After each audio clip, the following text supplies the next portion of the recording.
अधीर, जो पिछले कुछ हफ्तों से मेडिकल कैंप लगाने के लिए राजस्थान के एक बेहद से दूर और पिछड़े गांव में गया हुआ था, आज वहां नामकरण में शामिल होने वाला था, लेकिन वह अकेले नहीं आया था। पूरे हॉल में मौजूद सभी परिवार वालों के पैरों के तले जमीन खिसक गई थी। कुछ देर के लिए वहां सन्नाटा छा गया, मानो जैसे सबकी सांसें ही रुक गई हों। यह देखकर दादी माँ ने अपनी आंखों में हैरानी और कड़कपन के साथ पूछा, अधीर, यह सब क्या है? यह लड़की कौन है और इस रूप में आपके साथ क्या कर रही है? अधीर ने एक गहरी सांस ली। उसने उस डरी हुई लड़की का हाथ अपने हाथ में थामकर पूरी मर्यादा के साथ सिर उठाकर कहा, दादी माँ, यह हमारी पत्नी है और राजवंश परिवार की बहू। अधीर के मुंह से पत्नी शब्द सुनते ही पूरे हॉल में सभी लोग एक दूसरे को हैरानी से देखने लगे। ठाकुर परिवार, राजवंश परिवार के लोग भी अवाक थे। आराध्या जी और अमृता जी को तो कुछ समझ ही नहीं आ रहा था कि वो क्या प्रतिक्रिया दे। तभी इसी गहरे सन्नाटे को तोड़ते हुए इशिका के दादाजी खड़े हुए। उन्होंने गंभीर और नजरों से अधीर और उस मासूम लड़की को देखा। उन्होंने माहौल को बिगड़ने से पहले संभाला और अधीर की माँ यानी अमृता जी की तरफ देखकर कड़क लेकिन शांत आवाज में कहा, अमृता बहू, जो होना था वो हो चुका है। अब यह लड़की हमारे घर की बहू बन चुकी है। राजवंश परिवार की मर्यादा यही कहती है कि लक्ष्मी को दरवाजे के पास से वापस नहीं लौटाना चाहिए। आगे बढ़ो और पूरे सम्मान के साथ इस बच्ची का गृह प्रवेश करो। दादाजी का आदेश मिलते ही अमृता जी ने हैरानी छुपाते हुए तुरंत सोने का थाल सजाया। उन्होंने अधीर और उस नई दुल्हन की आरती उतारी। लड़की ने कांपते पैरों से चौखट पर रखा चावल का कलश गिराया और कुमकुम के पैरों के साथ हवेली के अंदर कदम रखा। लड़की का चेहरा बिल्कुल ही मासूम था और वह डर के मारे कांप रही थी। दादाजी ने समीरा की तरफ देखकर कहा, समीरा बहू, यह बच्ची बहुत ही डरी हुई और थकी हुई है। इसे घर के अंदर ले जाओ और आराम करवाओ। समीर ने मुस्कुराते हुए उस दुल्हन का हाथ थामा और अंदर अधीर के कमरे में ले गई। अब हॉल में गंभीर सन्नाटा हो गया। ठाकुर परिवार, राणा परिवार और राजवंश परिवार के सभी सदस्यों की नजरें सिर्फ और सिर्फ अधीर पर ही टिकी हुई थी। अमर जी की आंखों में गुस्सा और सवाल था। सभी हॉल में सोफे पर बैठे थे और सभी ने अधीर से सवाल करना शुरू कर दिया। अबीर ने बताना शुरू किया, पापा जी, दादाजी, हम उस गांव में मेडिकल कैंप में मरीजों का देख रहे थे।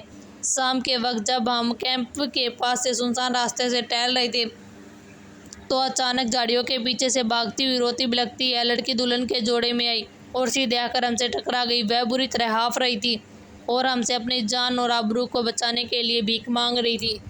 हमने उससे पूछा, क्या बात है, आप कौन है और इस तरह क्यों भाग रही है? उस लड़की ने कहा, मेरे मामा मामी ज़बरदस्ती मेरी शादी मेरी मर्जी के खिलाफ पैसों के लिए ज़बरदस्ती शादी एक बूढ़े और घटिया आदमी से कराना चाहते हैं।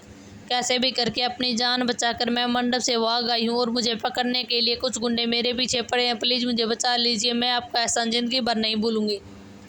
तो तभी अचानक कुछ अंडों का झुंड लाठियां और हथियार लिए उस लड़की की तरफ आ रहा था। जैसे उन्होंने उस लड़की को देखा, वह लड़की तुरंत डर के मारे हमारे पीछे छुप गई। उस लड़की और गांव वाले भी उसका ही साथ दे रहे थे। वह उस लड़की से पूछने लगा, आखिर क्या रिश्ता है तुम्हारा उस लड़के के साथ जो तुम इसके साथ खड़ी हो? तुम्हें जरा भी शर्म नहीं आती? और उस मासूम लड़की के चरित्र पर लांछन लगाने लगे। हमें यह सब देखकर बहुत ही गुस्सा आ गया कि बिना सच जाने वह कैसे लड़की के साथ ऐसा व्यवहार कर सकते हैं। हमारे अंदर राजवंशों का खून दौड़ता है जिन्होंने हमेशा लड़की की इज्जत करना ही सिखाया और हम किसी मासूम लड़की की इतनी बेइज्जती होते नहीं देख सकते थे। इसलिए हमने उन गुंडों और गाँव वालों का मुंह हमेशा हमेशा के लिए बंद कर दिया। वहीं पास में बने महाकाल के प्राचीन मंदिर में जाकर उस लड़की की सहमति से पूरे रीति रिवाज के साथ अंगनी को गवाह मानकर उसकी मांग में सिंदूर भर दिया और उसे अपनी पत्नी बना लिया। और यह सब देखकर किसी की भी हिम्मत नहीं हुई कुछ बोलने की। और वैसे भी अधीर किसी अमीर घराने का लग रहा था, इसलिए किसी ने भी पंगा लेने की हिम्मत नहीं की। और फिर हम उसे सम्मान सहित अपनी पत्नी बनाकर सीधे यहाँ ले आई। अधीर की पूरी बात सुनकर हॉल में बैठे सभी परिवार वालों के चेहरे शांत पड़ गए। सबकी आंखें थोड़ी भर आई। तभी दादाजी अपनी जगह से खड़े हुए। उनके चेहरे पर एक गर्व और आन बान शान की चमक थी। उन्होंने आगे बढ़कर अधीर के कंधे पर अपना हाथ रखा और बेहद भरी आवाज में बोले, यह हुई ना असली राजवंशों की बात। अधीराज, आपने साबित कर दिया कि आप किस खानदान के वंशज है। हमें और पूरे राजवंश परिवार को आप पर बेइंतहा गर्व है कि आपने अपनी जान की परवाह किए बिना एक बेसहारा लड़की के आत्मसम्मान और उसकी आबरू को बचा लिया। आपने बिल्कुल सही किया। दादाजी ने मुस्कुराते हुए पूरे परिवार के सामने घोषणा की, लेकिन राजवंश परिवार की बहू का विवाह अकेले मंदिर में नहीं हो सकता। तो अब बहुत जल्दी पूरे रीति रिवाज और शानो शौकत के साथ आप दोनों की शादी दोबारा इस परिवार और दुनिया के सामने होगी। दादाजी का यह फैसला सुनते ही परिवार में खुशियाँ छा गई। आराध्या जी और अमृता जी की आंखों में खुशी के आंसू आ गए। इस पूरी बातचीत के दौरान सोफे पर बैठी इशिका बिल्कुल खामोश थी। उसकी नीली आंखें लगातार उस लड़की के हाव भाव पढ़ रही थी। इशिका को पता चल गया था कि वह लड़की बहुत ही शांत, साधारण, बेहद मासूम और पवित्र दिल की है। उसके दिल में मन में किसी भी तरह का कोई लालच या नफरत या गंदी साजिश नहीं थी। इशिका ने जैसे यह महसूस किया कि यह लड़की उसके भाई या उसके परिवार से रत्ती भर भी खतरा नहीं है, तो इशिका के चेहरे पर एक प्यारी मुस्कान तैर गई। इशिका के पास बैठे अपने पति इवांश की तरफ देखा। इवांश ने भी उसकी आंखों में सुकून को पढ़ लिया और सोफे के नीचे उसका हाथ कसकर थाम लिया। इशिका दिल ही दिल में बेहद खुश थी कि उसकी भाई की ज़िंदगी में आखिरकार एक बेहद प्यारी संगिनी आ चुकी थी और बहुत जल्द हवेली में दोबारा शहनाइयों की गूंज बजने वाली थी। आज राजवंश हवेली में एक नई और बेहद पवित्र शुरुआत हो चुकी थी। हवेली के सबसे ऊपरी हिस्से में स्थिर अधीर के आलीशान और शांत कमरे के अंदर वह नई नवेली दुल्हन बैठकर कोने में बैठी हुई थी। लाल जोड़ा पहने वह मासूम लड़की का बदन डर और अनजाने खौफ के मारे लगातार कांप रहा था। उसे समझ नहीं आ रहा था कि इस इतने बड़े घराने के लोग उसे स्वीकार करेंगे या फिर धक्के मार कर बाहर निकाल देंगे। तभी कमरे का दरवाज़ा खुला। कमरे के अंदर इस घर की पूरी लेडीज एक साथ दाखिल हुई। इशिका, रूही, वेदिका, समीरा, अमृता जी और आराध्या जी और सबसे आगे दादी माँ अंदर आई। इतनी सारी महिलाओं को एक साथ आते देखकर वह लड़की डर के मारे बेड से खड़ी होने लगी और उसकी सांसें तेज हो गई। यह देखकर इशिका बेहद धीमी और अपने साथ के साथ आगे बढ़ी। उसने लड़की के दोनों हाथों को अपने हाथों में ले लिया। इशिका ने अपनी नीली आंखों में बेइंतहा प्यार और सुरक्षा का एहसास लाते हुए बेहद मधुर आवाज़ में कहा, घबराने की कोई बात नहीं है भाभी, अब आप राजवंश हवेली में आ चुकी हैं और आप इस परिवार के बीच बिल्कुल सुरक्षित हैं। यहाँ आपका कोई भी बाल विवाह नहीं कर सकता।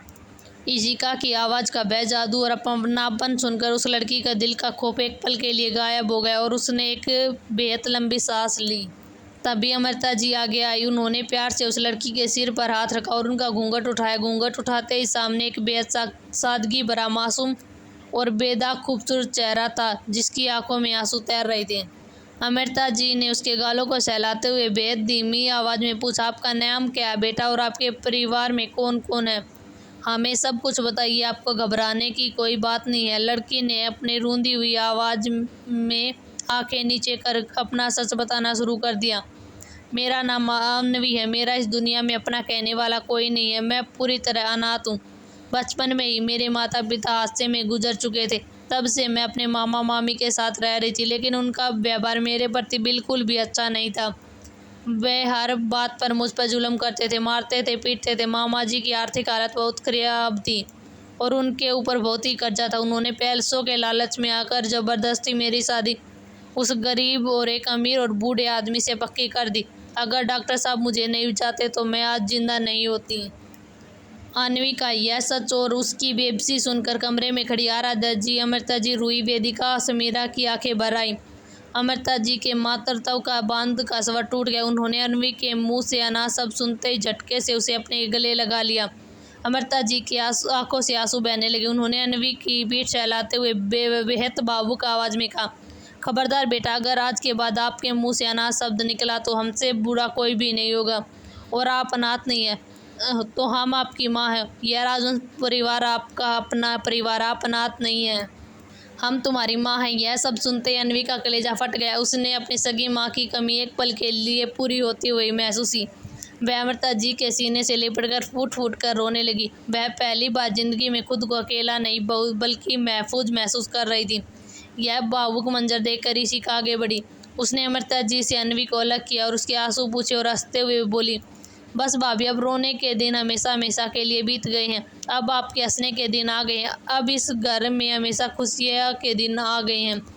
हमारे दादाजी ने पूरे परिवार के सामने ऐलान कर दिया है कि आप दोनों की शादी अब पूरी दुनिया के सामने बिल्कुल शाही अंदाज में होगी। रूही और वेदिका भी चैक उठी। हाँ भाभी, अब तो आपको हमारे साथ मिलकर ढेर सारी शॉपिंग और मस्ती करनी है। अनवीन ने जब इस परिवार का यह प्यार और आदर और अपनापन देखा तो उसके खुशी का कोई ठिकाना नहीं रहा। उसकी आंखों में अब डर की जगह सुनहरे भविष्य की चमक थी। इसी बीच हवेली के मुख्य हॉल का नज़ारा पूरी तरह बदल चुका था। दादाजी अभिराज जी के बुलावे पर राजवंश परिवार के मुख्य कुल पंडित जी हवेली पहुंचे। हॉल में ठाकुर परिवार, राजवंश परिवार और राणा परिवार के सभी पुरुष सोफे पर बैठे थे। पंडित जी ने पंचांग खोला, अधीर और अनवी के ग्रह नक्षत्र का मिलान किया। पंडित जी ने मुस्कुराते हुए दादाजी की तरफ देखा और कहा, दोनों बच्चों के सितारे बहुत ही बुलंद। आज से ठीक 5 परसों शादी की रस्मों की शुरुआत का सबसे श्रेष्ठ और मासूम मुहूर्त निकल रहा। दादाजी ने मुस्कुराते हुए कहा, यह तो बहुत ही अच्छी बात है। तो बात पक्की रही। अधीर और अनवी की शादी की पूरी रस्में जल्दी मेहंदी संगीत विवाह कई बार नहीं बल्कि इसी राजवंश हवेली के प्रांगण में पूरे शानो शौकत के साथ रखी जाएगी। दादाजी का यह आदेश सुनते ही पूरे हॉल में और परिवार में खुशियां छा गई। शादी परसों से ही शुरू होने वाली थी, इसलिए तय किया गया कि ठाकुर परिवार, मित्तल परिवार और राणा परिवार अब कहीं नहीं जाएगा, बल्कि सब इसी राजवंश हवेली में एक साथ रहेंगे। पूरे पैलेस और हवेली के नौकरों को युद्ध स्तर की तैयारी शुरू करने का आदेश दे दिया गया। खान पान, सजावट और शाही लिबाजों की बुकिंग खटाखट होने लगी। राजवंश हवेली एक बार फिर से बहुत बड़े और भव्य उत्सव के रंग में पूरी तरह से रंगने को तैयार थी। राजस्थान जयपुर की राजवंश की हवेली आज किसी दुल्हन की तरह सजी हुई थी। चारों तरफ शहनाइयों की गूंजती और हवा में गेंदे के फूलों की तरह महक तैर रही थी। अधीर और अनवी की शादी की तैयारी युद्ध स्तर पर पूरी हो चुकी थी और आज इस उत्सव की पहली रस्म हल्दी का दिन था। सुबह के सुनहरे मुहूर्त में हवेली के विशाल और खुले प्रांगण को पीले और सफ़ेद गेंदे के फूलों से सजाया गया था। शादी शाही महल की तरह सजाया गया था। बीच में चांदी के 2 बड़े नक्काशीदार पर्दे रखे गए थे।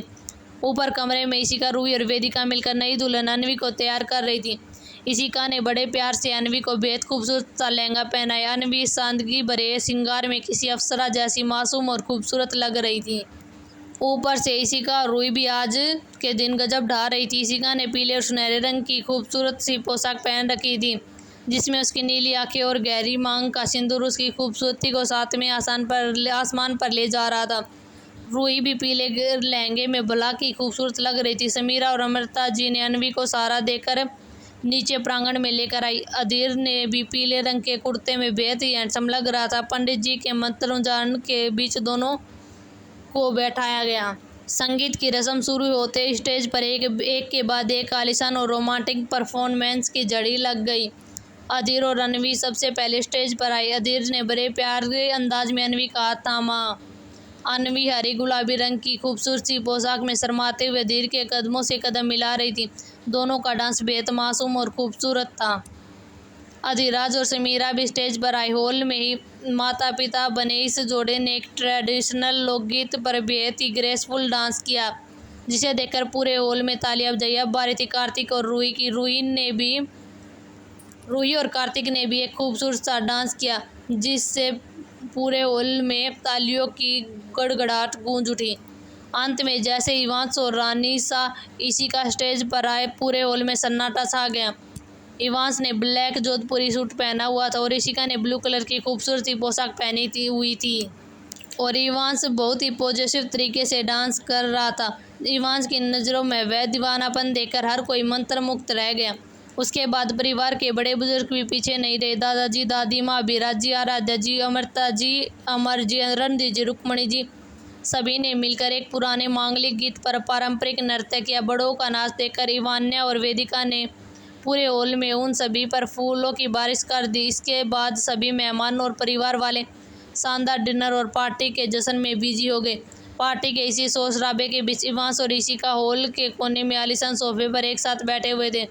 दोनों एक दूसरे का हाथ थामे बेहद शांत और सुकून भरी बातें कर रहे थे। तभी अचानक इशिका के बैग में रखा उसका फ़ोन वाइब्रेट हुआ। स्क्रीन पर उसकी कंपनी में बहुत बड़े प्रोजेक्टर का नाम था। इशिका ने इवांश की तरफ देखा। राणा सा, एक जरूरी कॉल है, अम्मा भी आते हैं। इवांश ने सिर हिलाया। इशिका हॉल के शोर से बचने के लिए धीरे धीरे कदमों से पीछे वाले सुनसान और शांत कॉरिडोर की तरफ चली गई। उसने करीब 5 मिनट तक बेहद प्रोफेशनली क्लाइंट से बात की, जैसे इशिका ने कॉल कट की और वापस हॉल की तरफ मुड़ने लगी, अचानक कॉरिडोर के आखिरी छोर पर बड़े से पिलर के पीछे दो परछाई दिखी। उन्हें देखकर इशिका के पैरों से जमीन खिसक गई। वहाँ उसका भाई अधीर खड़ा था और सबसे बड़ा सरप्राइज यह था कि अबीर अकेला नहीं था, उसके बिल्कुल पास एक बेहद खूबसूरत और शालीन लड़की खड़ी थी। इशिका हैरान रह गई। वह धीरे कदमों से बिना कोई आवाज़ किए चुपके से आगे बढ़ी और पिलर के पीछे छुपकर उन दोनों की बातें सुनने लगी। वह लड़की अबीर के कुर्ते को पकड़कर बेहद फिक्र और प्यार से कह रही थी, अबीर अब तो आपके बड़े भाई साहब की भी शादी हो रही है। आप कब अपने घर वालों से हमारे बारे में बात करेंगे? हमारी शादी कब होगी? मुझे तो बहुत ही डर लग रहा है। अबीर ने मुस्कुराते उस लड़की के दोनों हाथ थामे और बेहद प्यार से कहा, अंशिका आप बिल्कुल चिंता मत कीजिए, हम आपके बारे में बहुत जल्द अपने परिवार से बात करेंगे। जैसे ही अधीर की शादी संपन्न होगी हमारे रिश्ते की बात भी पक्की हो जाएगी और हमारी भी शादी धूमधाम से होगी। यह सुनते ही पिलर के पीछे खड़ी इशिका की आंखें अचरज से पूरी तरह फैल गई। वह मन ही मन दंग रह गई कि उसका यह शांत रहने वाला भाई अबीर भी चुपके चुपके किसी लड़की से बेइंतहा प्यार करता और शादी के सपने ही देख रहा। इशिका ने अपनी उस लड़की को बहुत ही ध्यान से ऊपर से नीचे देखा। लड़की का चेहरा बेहद मासूम, आंखें पवित्र और उसका पहनावा बहुत ही शालीन था। इशिका ने अपने पार की नज़र से तुरंत जान लिया कि अंशिका दिल की बहुत ही साफ और अच्छी लड़की है जो उसके भाई के लिए बिल्कुल परफेक्ट है। इशिका के गुलाबी होठों पर एक शरारती और बेहद प्यारी मुस्कान तैर गई। उसने बिना कोई आवाज़ किए तुरंत अपना फ़ोन निकाला और चुपके से अबीर और अंशिका की एक बहुत ही खूबसूरत सीक्रेट फ़ोटो खींच ली। इशिका अपने फ़ोन में वह फ़ोटो देखकर दिल में मुस्कुराती हुई वापस हॉल में आई और सीधे इवांस के बगल में सोफे पर बैठ गई। इवांस ने अपनी रानीसा के चेहरे पर यह रहस्यमयी और बड़ी सी मुस्कान देखी तो उसने अपनी गहरी नज़रों से और भारी आवाज़ में पूछा, क्या बात है रानीसा, आप उस तरफ से आने के बाद इतना क्यों मुस्कुरा रही हैं? कोई ख़ास बात है क्या? इशिका ने अपने फ़ोन को लॉक किया और अपनी नीली आंखों से इवांस की आंखों में देखा और शरारत से हंसते हुए कहा, अभी हम कुछ नहीं बताएंगे, बस थोड़ा सा धैर्य रखिए, आपको अभी थोड़ी देर ही में सब कुछ पता चल जाएगा। इवांस उसकी इस मिस्ट्री पर मुस्करा दिया। देखते ही देखते रात काफ़ी गहरी हो चुकी थी। संगीत का ग्रैंड फंक्शन ख़त्म हो चुका था और भारी रिश्तेदार व मेहमान अपने अपने कमरों और होटल के लिए विदा हो गए थे। अब हवेली के मुख्य हॉल में सिर्फ और सिर्फ घर के ही लोग बचे थे। ठाकुर परिवार, मित्र परिवार, राणा परिवार, राजवंश परिवार मखमली सोफे पर एक साथ बैठा था। इशिका के दादाजी अभिराज जी परसों होने वाली शादी के आगे की रस्मों और मंडप की सजावट और बारात के स्वागत के बारे में बेहद ही गंभीरता से बात कर रहे थे। सभी लोग चर्चा में बिजी थे, लेकिन इशिका की नज़र लगातार हॉल के दरवाजे से अंदर आते हुए अबीर पर टिकी थी, जो इस बात से पूरी तरह बेखबर था कि उसकी बहन के हाथ में उसका सबसे बड़ा सीक्रेट लग चुका है और हवेली में एक और शहनाई बजने की तैयारी शुरू होने वाली है। तभी इशिका अपने चेहरे पर बेहद कातिलाना मुस्कान लिए सोफे पर उठी और सबके बीच में आकर खड़ी होगी। उसने इवांस की तरफ देखा और मुस्कुराते हुए देख रहा था। इशिका ने अमृता जी की तरफ देखा और शरारती अंदाज में बोली, काकी साहब, अब जब घर में इतनी बड़ी खुशियों का माहौल बना ही हुआ है तो क्यों ना इस शुभ मौके पर हमारे अबीर भाई साहब की भी शादी कर दी जाए। इशिका का यह सुनते ही अमृता जी ने हैरानी से हंसते हुए कहा, अरे यह कैसा होगा बेटा, इस नालायक को आज तक दुनिया की कोई लड़की पसंद ही नहीं तो हम कब की इसकी शादी करवा चुके होते। यह तो सारा दिन बस अपने काम में ही बिजी रहता है। यह सुनकर इशिका ने अपनी नीली आंखों में को चमकाया और सोफे पर बैठे अबीर की तरफ इशारा किया, जो इस वक्त पानी का गिलास मुंह में लगाए बैठा था। क्यों पसंद नहीं आ सकती काकी साहब? क्यों अबीर भाई साहब, क्या सच में आपको कोई लड़की पसंद नहीं है या फिर आप हमसे कुछ छुपा रहे हैं? इशिका की इस बात पर अबीर का पूरा पानी उसके गले में अटक गया। वह जोर जोर से खांसने लगा। उसका चेहरा शर्म और घबराहट से लाल हो गया था। उसने अकलाते हुए कहा, इशू क्या बकवास कर रही है आप? आपके कहने का क्या मतलब है? हमें कुछ समझ नहीं आ रहा। तभी इशिका ने अपना फ़ोन सबकी तरफ घुमाया और स्क्रीन पर अबीर और अंशिका की तस्वीर दिखाते हुए कहा, हम समझाते हैं भाई साहब, यह देखिए सब लोग हमारे अबीर भाई साहब भी प्यार में पूरी तरह गिरफ्तार हो चुके हैं और वह शादी करना चाहते हैं। भाई साहब, हमने कुछ देर पहले आपकी और हमारी होने वाली भाभीसा की सारी बातें सुन ली थी, इसलिए अब छुपाने का कोई फ़ायदा नहीं है। अबीर का यह सीक्रेट जानते ही मानो हवेली में खुशियों का नया सैलाब आ गया।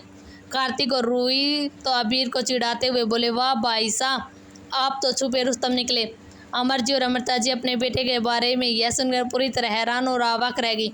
अभी हॉल के मुख्य सोफे पर बैठे इशिका के दादाजी ने गंभीर आवाज़ और रोबीली आवाज़ में अबीर को देखा और उससे पूछा, अबीर क्या लाडो जो कह रही है वह बिल्कुल सच है, कौन है वह लड़की, हमें सब सच जानना है। जब सारी सच्चाई सामने आ ही चुकी थी, अब छुपाने का कोई फायदा नहीं था, इसलिए अबीर ने गहरी सांस लेते हुए पूरी हिम्मत जुटाकर कहा, जी दादू, जो इसी कह रही है वह बिल्कुल सच है। उसका नाम हंसिका है। वह शहर के जाने माने बिजनेसमैन मिस्टर खन्ना की इकलौती बेटी है। हम दोनों पिछले काफ़ी वक्त से एक दूसरे से बेहद प्यार करते हैं और हम उनसे शादी करना चाहते हैं। अबीर के मुंह से यह सारा सच सुनकर अमरजी और अमृता जी के चेहरे पर खुशी की लहर दौड़ गई। अमृता जी ने खुश होकर कहा, चलो अच्छा, भगवान का लाख लाख शुक्र है कि इस लड़के को कोई लड़की पसंद तो आई, नहीं तो हमें लगा था कि यह सारी जिंदगी कुंवारा ही रहेगा।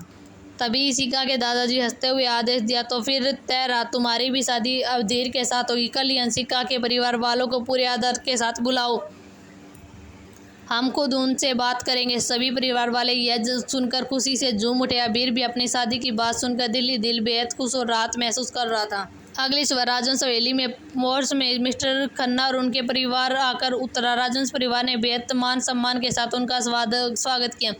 जब मिस्टर खन्ना को पता चला राजवंश परिवार अपने बेटे अबीर के लिए उनकी बेटी हंसिका का हाथ मांगना चाह रहे हैं, तो उनकी खुशी का कोई ठिकाना ही नहीं रहा।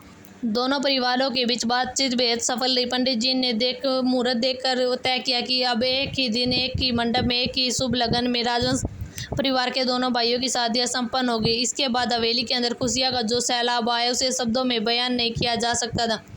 हल्दी, मेहंदी, संगीत, बची हुई सारी रस्में अब दोनों दुल्हन अनवी और हंसिका के लिए दुगनी भव्यता के साथ पूरी की गई। कार्तिक और रूही और इवांश इशिका ने दिन रात एक करके तैयारी 7वें आसमान पर पहुंचा दिया। देखते ही देखते सारी मांगलिक रस्में पूरी हुई और आखिरकार वह ऐतिहासिक शादी का दिन आ ही गया, जिसे पूरे जयपुर सिटी को इस शाही शादी के लिए सजाया गया था। राजवंश हवेली के मुख्य प्रांगण में एक बेहद विशाल और भव्य कांच और सोने का मंडप तैयार किया गया था, जहाँ 2 अलग अलग वेदियाँ सजाई गई थी। चारों तरफ शहनाइयाँ गूंज सुनाई दे रही थी। हवेली के सबसे आलीशान कमरों के अंदर दोनों दुल्हनें अनवी और हंसिका को तैयार किया जा रहा था। इशिका, रूही और वेदिका और समीरा खुद उन दोनों को तैयार कर रही थी। दोनों दुल्हनें बहुत ही खूबसूरत लग रही थी। दूसरी तरफ हवेली के नीचे प्रांगण का नज़ारा देखने लायक था। दिल और अबीर बहुत ही हैंडसम लग रहे थे, जिसकी नजरें सिर्फ अपने दुल्हनों को ही ढूंढ रही थी। उनके बगल में इवांश और कार्तिक खड़े होकर इशिका और रूही का इंतजार कर रहे थे। पूरा माहौल बेहद खुशनुमा था। राजवंश हवेली उनकी आन बान शान से महक रहा था। कुछ ही देर बाद अनवी और हंसिका आई, तो उन्हें देखकर अबीर और अदीर की नज़रें उन पर ही ठहर गई। इवांश की नज़रें भी अपनी रानी साहब पर ठहर गई और अब उसे जुनून से देखने लगा। इशिका भी मुस्कुराते हुए उसकी तरफ आई। इवांश ने आंखों ही आंखों में उसकी तारीफ की, जिसे सुनकर इशिका मुस्कुरा दी। शादी के कुछ दिनों बाद आया हुआ राणा परिवार भी दोनों बहुओं और राजवंश परिवार से विदा लेकर उदयपुर राणा पैलेस के लिए रवाना हो गया।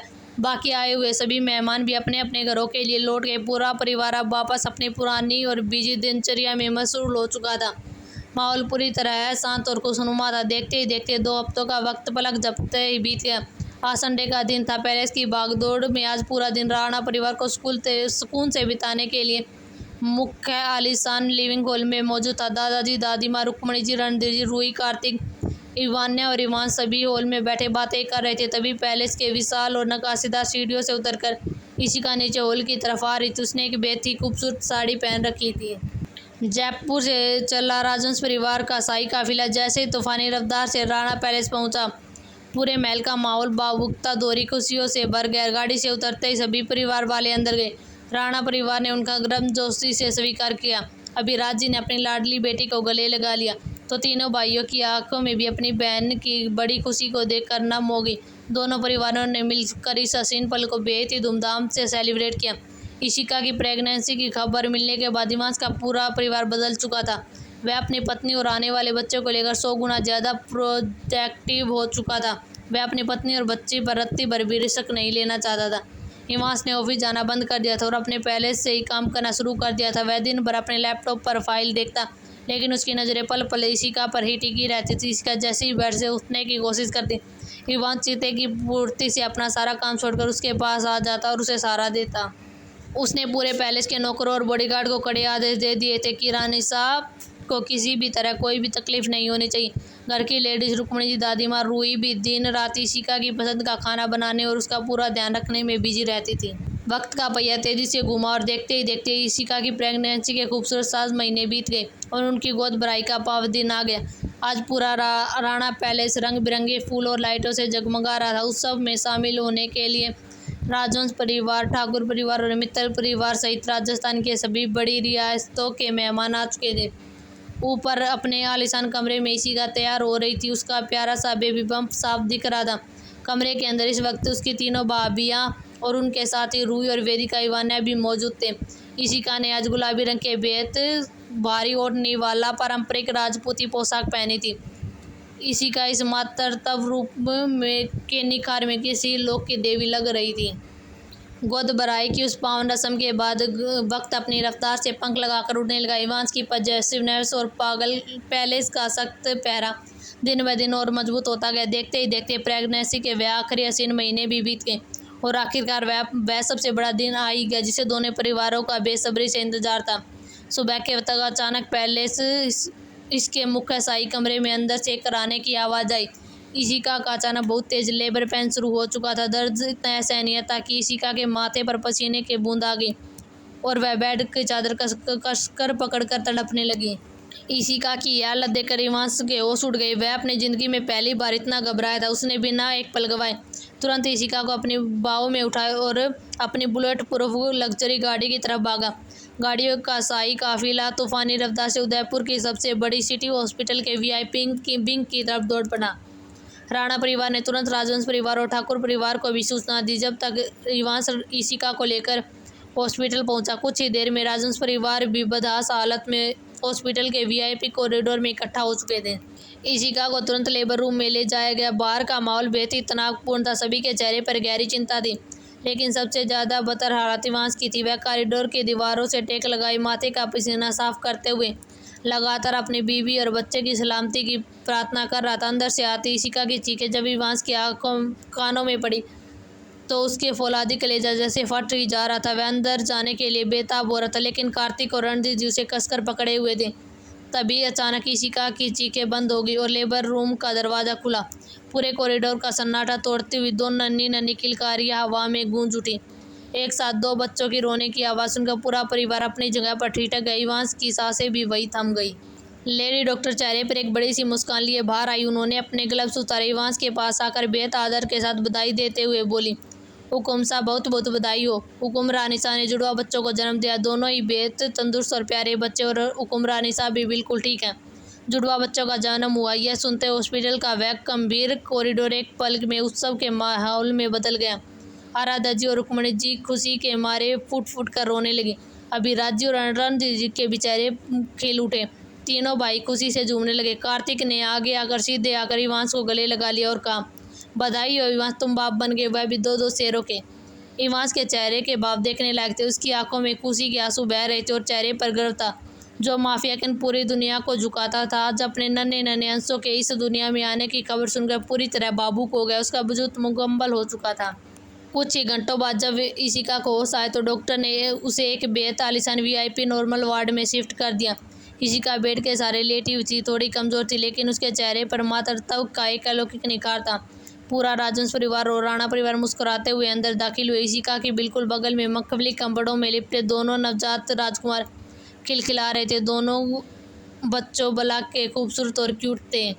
लेडी डॉक्टर ने मुस्कुराते हुए बच्चों की तरफ इशारा किया और पूरे परिवार को उनके जन्म का समय बताते हुए बोली, हुकुम साहब, जो बच्चा दाएं तरफ लेटा है वो सबको लगातार घूर रहा है, वह 5 मिनट बड़ा है, और जो बाईं तरफ लेटा है थोड़ा चुलबुला है, वह 5 मिनट छोटा है। सभी लोग बच्चों के पास आए। जैसे ही बड़े बेटे को देखा, पूरे परिवार में हंसी का फुव्वारा छूट पड़ा। 5 मिनट बाद नवजात बच्चा पैदा होते ही अपनी छोटी छोटी बोईसी कोड़े आंखों में एक अजब सा कड़कपन लिए कमरे में मौजूद सभी लोगों को बिल्कुल अपने पापा इवांस की तरह खड़ूस अंदाज में घूर रहा था। उसके चेहरे पर रत्ती भर भी बच्चों वाली कशिश नहीं थी, बल्कि वह छोटा माफिया किंग लग रहा था।